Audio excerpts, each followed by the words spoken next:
My name is Joe and I'm a member of the Pathways team, one of the organisations supporting this event.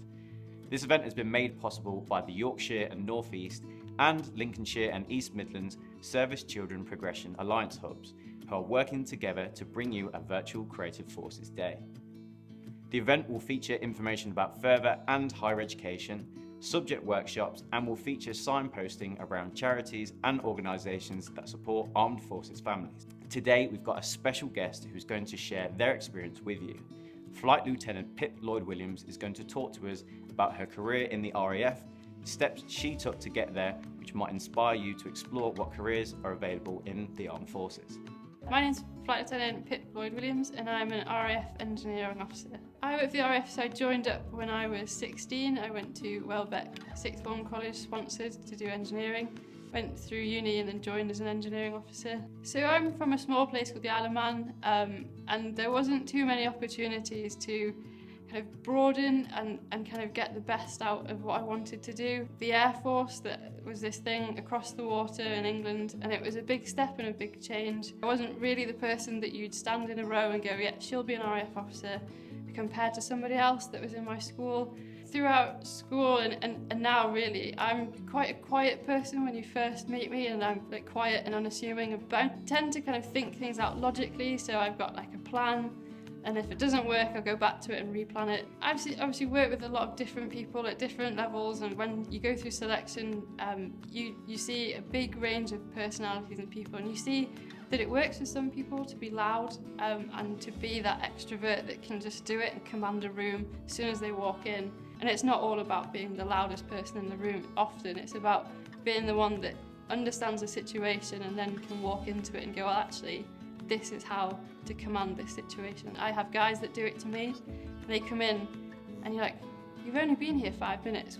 How do you know the answer to this? And often it's because they've just thought about a completely different way of doing it, because they never knew how it was done before. You can't tell people what they want to hear. And that often is the inner voice bit that people are like, oh, I don't agree with that person.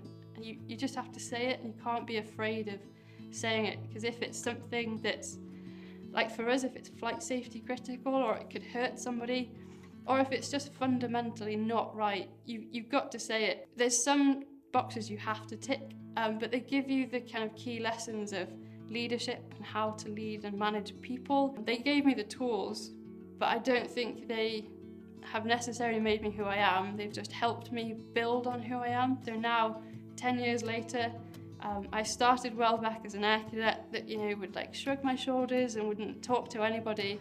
Now I'm standing in front of a camera. I never thought 10 years ago I'd ever be asked to be stood in front here talking to them.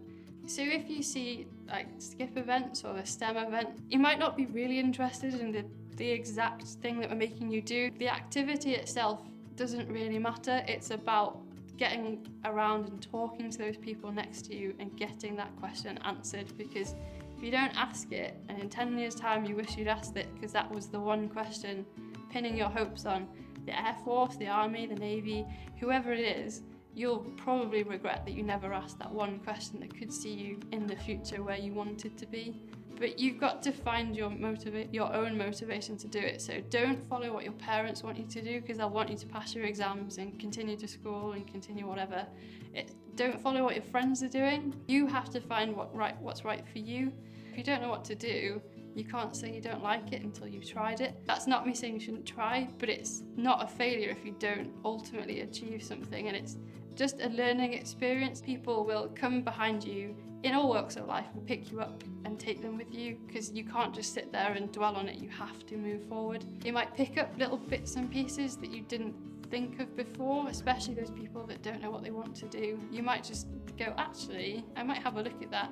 Then if you have a look at it and you don't want to do it, well, that's a tick in the box. You figured out you don't want to be in the forces. But on the day, I'll be there on a question and answer panel if people have questions to ask about the RAF life or engineering. Some people might be able to relate to little bits of what I say or little bits of what other speakers say, so you go, actually, I never considered that one. And you're like, well, I've looked at it and actually this has given me a bigger insight. It sounds really cheesy and that people look after, that we're here to look after people, and that's ultimately how we get our job done. That pilot can't launch QRA without the people behind them, and if they're not okay in an engineering sense, or they're not okay generally, they can't launch that aircraft regardless of if they think they can walk out to it. And I think that's what people forget, is that yes, there's a rank and I can tell people what to do, but I'll only ever do that if it becomes unsafe and someone just needs a decision. And I really enjoy that. I think that's important, that I'm an engineer, but first I'm a manager and a leader. What an amazing insight into what it's like to work in the forces. Thanks again to Flight Lieutenant Pip Lloyd-Williams for her time. If you enjoyed that talk and want to find out more, Pip will be sitting on a Q&A panel for the Creative Forces Day event. She will be joined by university students who come from an armed forces family too, so start to think about your questions now. I hope you enjoyed the video today, and we're looking forward to having you join us at the event next week. Thank you for listening.